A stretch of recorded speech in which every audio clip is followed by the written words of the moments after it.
So you're considering a move to the Phoenix area. I'll tell you what, I made my move over 20 years ago, and there was a couple things that I was thinking about. So I want to give you five top things to maybe consider before you make your move. Hopefully, these will be things that will answer your questions and to see whether it's going to be a good move for you. Okay, go ahead and share, leave comments. I'd really appreciate that. So let's start with number one. Everybody knows the climate. It is hot out here, and just to give you perspective, last year, 2023, we saw over 100 consecutive days where it was over 100 degrees. This is pretty hot, folks. Now, I know some people say, well, at least it's not humid. I will tell you, hot is hot. And once it starts getting over 100 degrees, it gets difficult. Once it's over 110, that's where it really starts getting me a little bit. The biggest change is you probably want to do your activities early in the morning or later in the afternoon to stay out of the hot sun, during the middle part of the day. Make sure to wear a hat if you're like me. Make sure to, wear sunscreen, etc.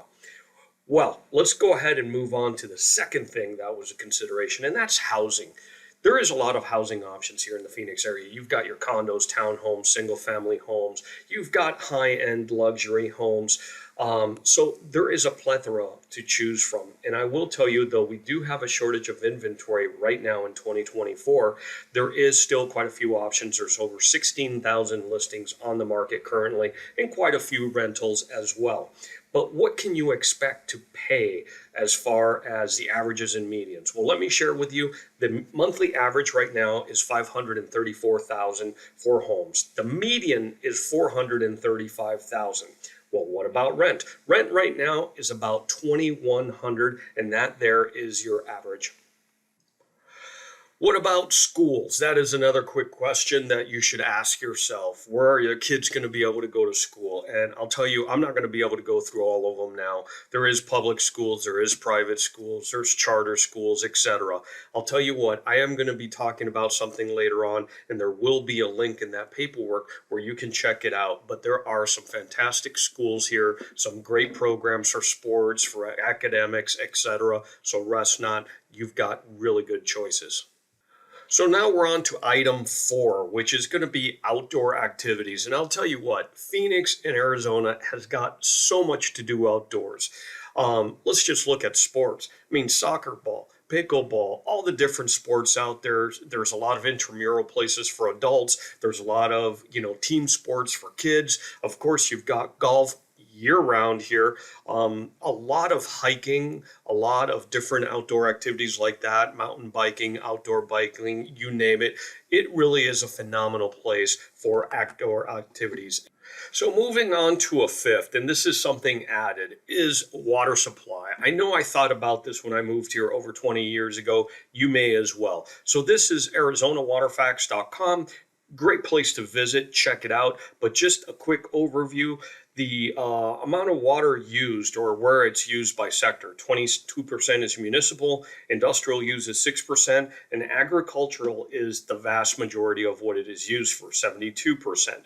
Now, moving on a little bit, Arizona's water management system, they implemented water management back in 1980. And you can see as of 1980, the consumption has actually gone down, even though we've seen the population grow, as well as the domestic gross income for the state. Now, as far as conservation, the majority of water users in the state are under a mandatory water conservation requirement, for the entire year. Now, beyond that, there is a 100-year water supply requirement. And let me read this to you. The 100-year water supply requirement. Within most urban areas of the state, a 100-year water supply must be proven before the land is able to be developed. So pretty cool stuff. And it also shows that Arizona has stored nearly 3 trillion gallons of water of use for future use. So it is a wonderful website. Check it out if you want. But that answers a little bit about the water. So I hope you understand this was actually going to be number 5, but I thought the water one was really, really important because it was something that I thought of and I figured you would as well. So number 6 now at this point is transportation and how do you get around. I've lived in Chicago, I've lived in New York. I imagine you folks maybe are considering coming from some of these places. And there's a lot of big metropolitan cities within the United States that have phenomenal transportation systems. I mean, look at, like, for example, San Francisco. You can get to the airport and then go into town using the BART, or you could fly to Chicago and take the L and be downtown using the L. So just incredible transportation systems that we have. Here in Phoenix, not quite so much. It is improving, though. We do have a pretty decent bus system. We do have, the trolleys that have been, built out, and they're growing and they're expanding throughout the valley. But for the most part, we are a very expansive city, and we've got pretty good freeway system. The big thing, you're probably going to end up wanting to have a car, and you're probably going to end up driving to a lot of places that you're going to end up going to. So that is basically the top 6 things that I think that you should consider before you move. If you guys have questions, please let me know. I'd love to talk to you and find out how I can help. Let me know what your comments are, subscribe, and I'll see you on the next video.